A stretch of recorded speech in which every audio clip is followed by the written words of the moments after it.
Hello everyone. This question appears in Class 6 NCERT chapter of Algebra.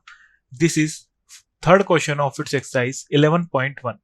So the question says that cadets are marching in a parade. There are 5 cadets in a row.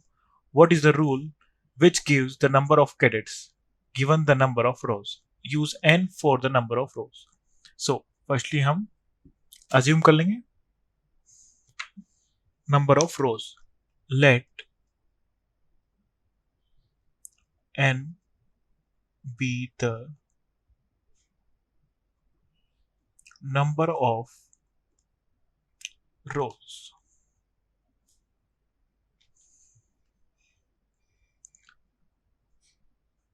There are 5 cadets in a row. So number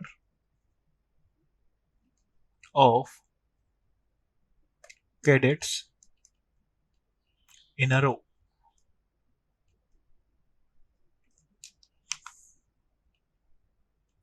हमें given है 5.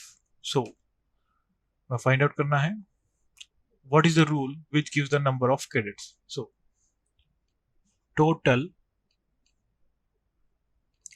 number of cadets is equal to number of cadets in each row